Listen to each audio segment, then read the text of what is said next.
What's up, everybody? Gibson's Lawn Service checking back in. I do this quick walk around real fast. Kind of running late. Overslept a little bit, but it is what it is. I go knock out a new property, cut another one.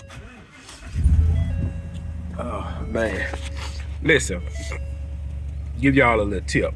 When y'all are looking for work trucks for your business, don't go spend $60,000. I literally was about to spend like $60,000 to buy a truck because the used truck market is so trash, and I didn't want to pay $30,000 for a truck with 100,000 miles. What I was finding was trucks with 130,000 miles, $25,000. These are gas trucks. These are not diesels. Gas 250s. Trucks with 50, 60,000 miles, $45,000. Brand new F-250, 55, 53,000. And I was about to spend it till I found this truck. Now this truck y'all about to see is bare bones work truck. Ain't nothing fancy about it. Just like the one I'm sitting in now. Bare bones work truck. Had it for 5 years. It's gonna hook up. It's gonna pull a trailer. That's what you need a truck to do. Pull a trailer. You don't need to spend 60 grand to pull a trailer. Now, if your tax bill at the end of the year is 70, 80,000, yeah, go spend 60 grand on a truck. Or go buy you some properties. But look, let's get this video started because I gotta go. All right, here it is. Plain Jane work truck. When I say this is as plain as it gets. Plain.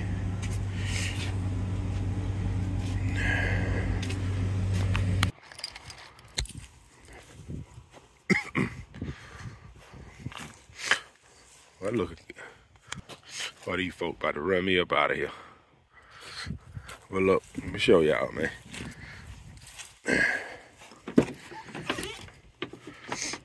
See, they don't have electric windows, and at one point I wanted the electric windows. I didn't want to buy it if it didn't have electric windows. So, and I didn't know it didn't have electric windows till I got there. I was like, man, I don't want it. It ain't got electric windows. Got these fake leather seats. Fake leather seats. I said, well, don't even have a CD player. That's how plain it is. No CD player, no Bluetooth. They want you behind to listen to the radio and make money.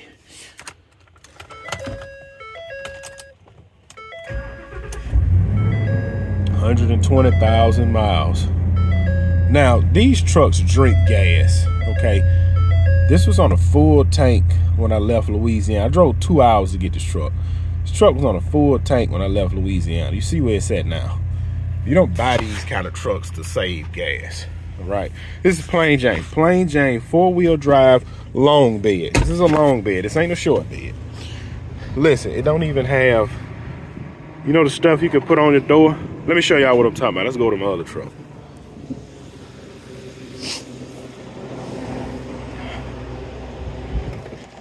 You see that? You can keep stuff on the door. See, this is electric. Everything in here electric, so I don't know why. But anyway.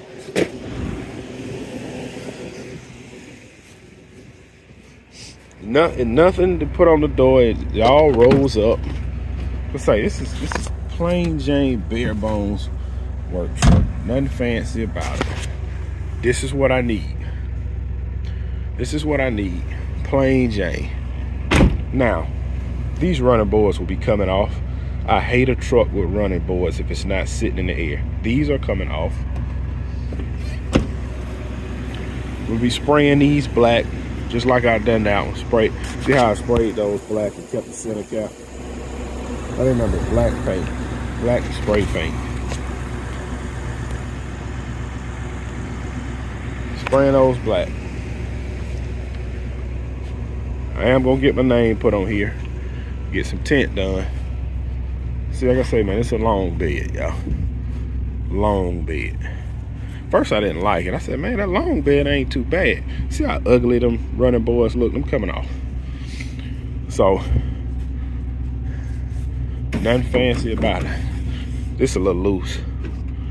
I'm gonna replace this. That's loose.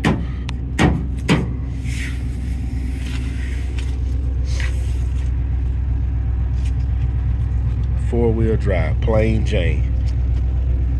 This is a one-owner truck. The company had this truck. Nothing fancy about it. Let's pop the hood for y'all. This thing ride good. I did 90 miles an hour all the way home.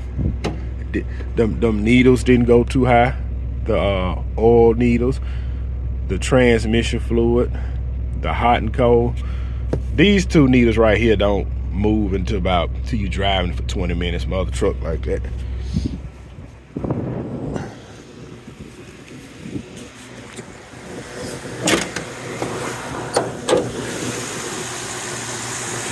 Exactly the same. That antifreeze low. Put some more antifreeze in here. Antifreeze low. We'll get a new battery put over here. Glad I looked at that. I didn't know that antifreeze was low. But I'm gonna be honest, man. This truck really just gonna be sitting here for a backup. That's it, man. That truck I bought it as a backup work truck. That's all that's gonna be. This truck I'm in, I'm gonna continue to drive this truck I'm in every day. That is a backup work truck. But what I am gonna do, I'm gonna leave it hooked up. I'm gonna hook it up to my dump trailer. So I'm gonna be honest.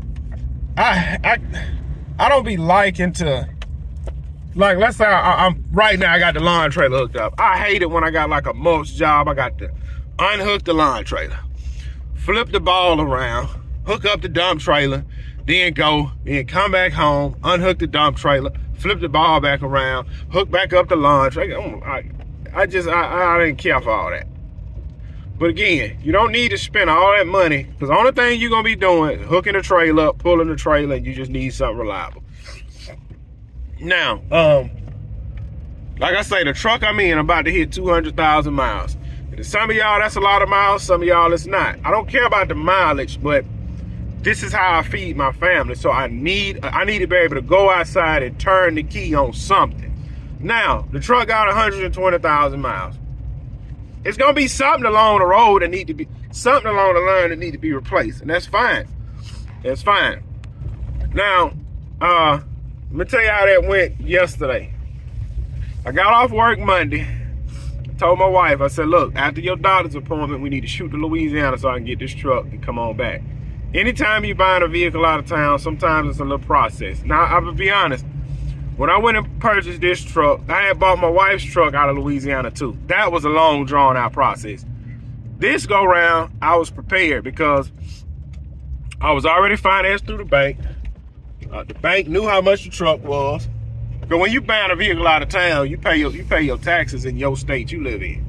So I was already approved. And I asked them, I said, man, can I get a check? That way I can go up there. They said, nah, we can't give you a check until we get a buyer's order. So I got on the phone with the guy. I had him to send the buyer's order over. They said, we still can't do nothing until you sign the buyer's order. And I didn't want to sign the buyer's order. Well, I could sign it because I wanted to see it, drive it, and see, you know what I'm saying? So when I got there, again, it's 2 hours away. Now, I don't know if y'all, when you're driving 2 hours away, you got 4 kids in the car. These kids, you cannot leave a child in the car that long. Me, my wife, and my kids. We drove down there, no problem. When I got to the dealership, I said, hey, man, I'm the one that spoke to you on the phone, told you I was be coming. I'm 2 hours away. Oh, man, I didn't know you was coming today. I said to myself, man, I told you I was coming today. He said, the truck ain't here. We put it in the shop. I'm like, in the shop? He said, man, we just getting the tires rotated on it.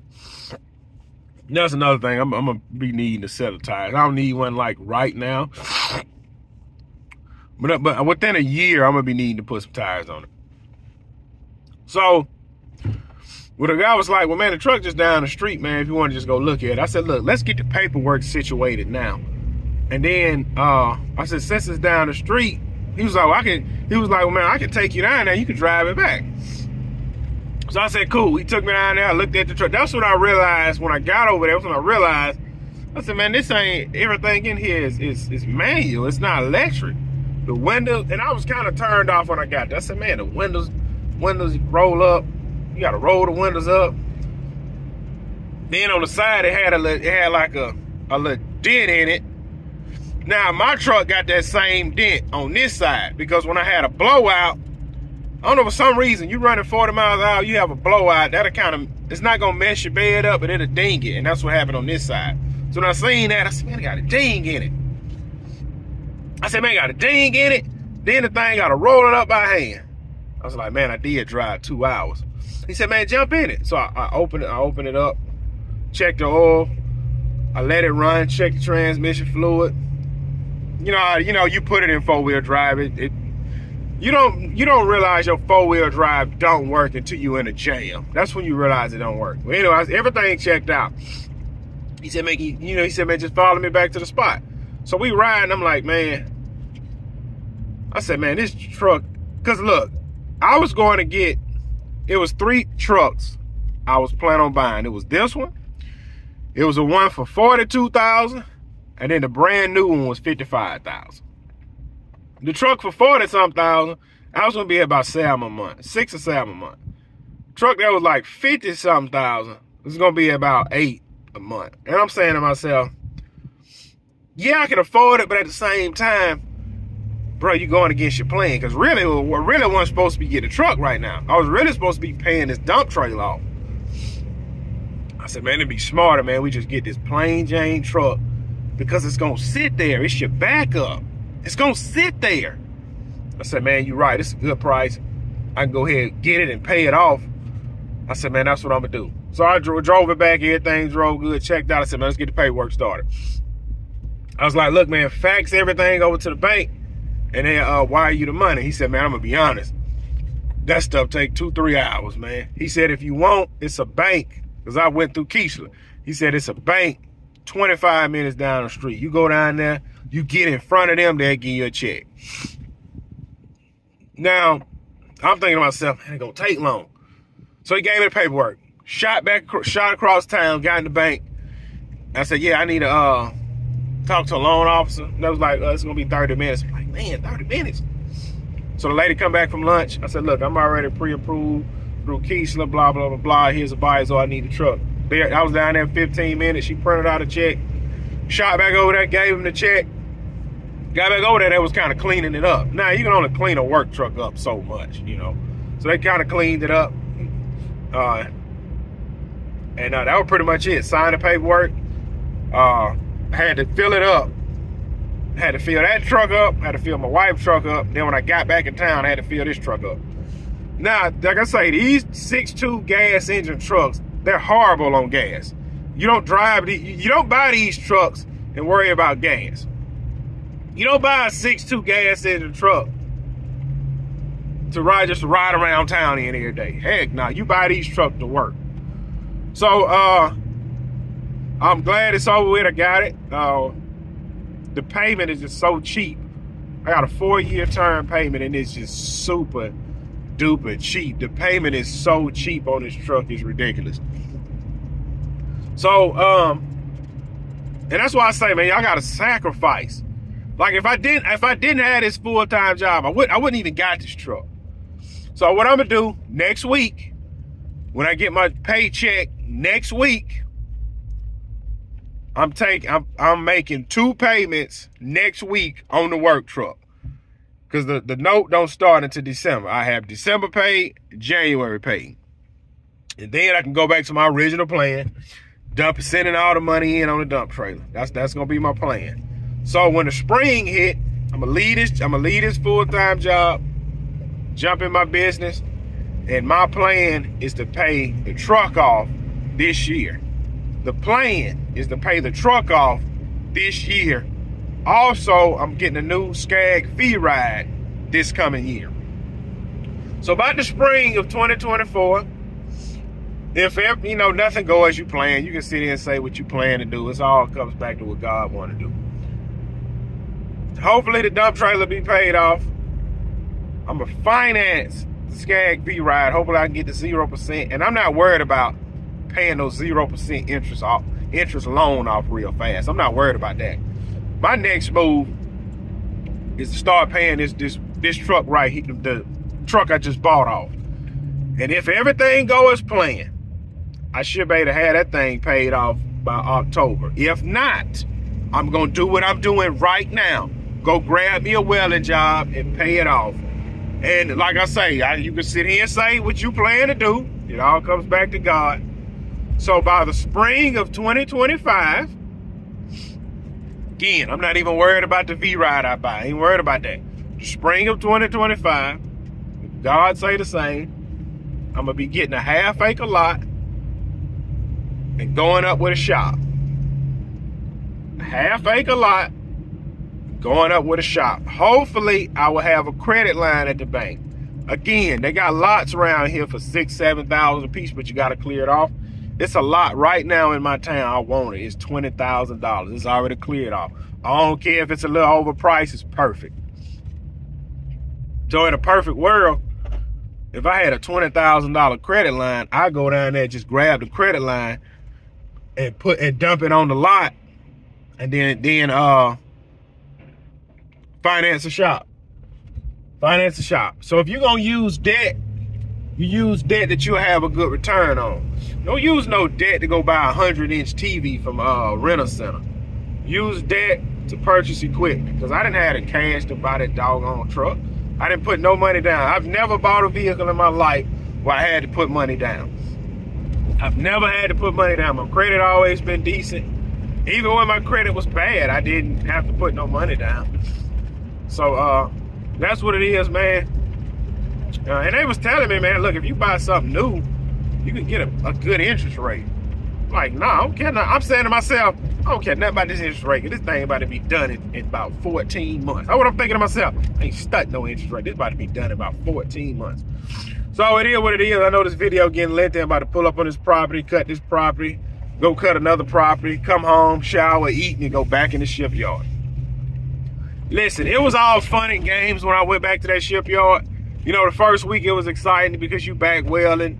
The second week, oh man, you know, you're trying to out-weld everybody, make a name for yourself. And the third week, which is this week, the third week, I'm ready to get out of that place, man. It's like, not to talk down on people, like, how do you do this for the rest of your life? How do you do this for the rest of your life? Showing up to this job every single day. Like, look, I'm gonna be honest with you, man. My boss, my supervisor, he's probably in his late 50s. His boss is my age, 34 years old. How's the superintendent 34 years old? That's kind of stuff you're working with. Now, the guy's not a butthole or nothing. I mean, he don't bother nobody, but you see that right there? It's no reward for your hard work at places like this. They're going to put their buddies in position to win.